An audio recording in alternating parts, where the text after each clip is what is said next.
কোথাও সে একলাস, সে বহুরূপী। চলতি বছর টলিপাড়ায় বাজিমাত করেছেন শিবপ্রসাদ মুখার্জি, নন্দিতা রায় জুটি। কারণ এই জুটির হাত ধরে এসেছে 2024-এর সর্বোচ্চ আয়ের সিনেমা বহুরূপী।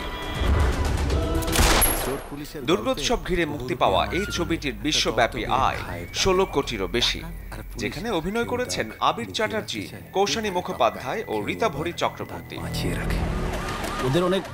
একই সময়ে টেক্কা ছবিটি মুক্তি দিয়ে মাত্র 4 কোটি 30 লাখ আয় নিয়ে বহুরূপীর সাথে পেরে উঠতে না পারলেও বছর শেষে টলিগঞ্জের সুপারস্টার দেব উপহার দিয়েছেন বছরের দ্বিতীয় সর্বোচ্চ আয়ের সিনেমা।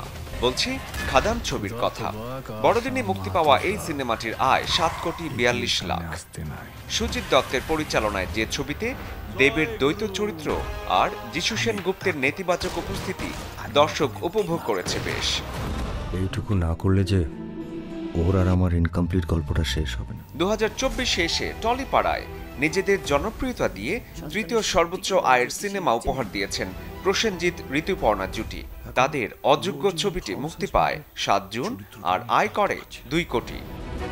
দুর্বল মানুষদের জন্য এবছর এই 3টি সিনেমা ছাড়া ওপার বাংলায় সাফল্যের মুখ দেখেনি অন্য কোনো ছবি।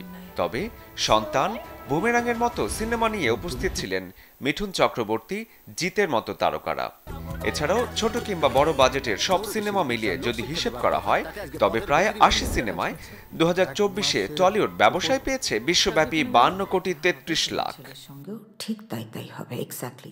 শরীফুল হক, চ্যানেল 24।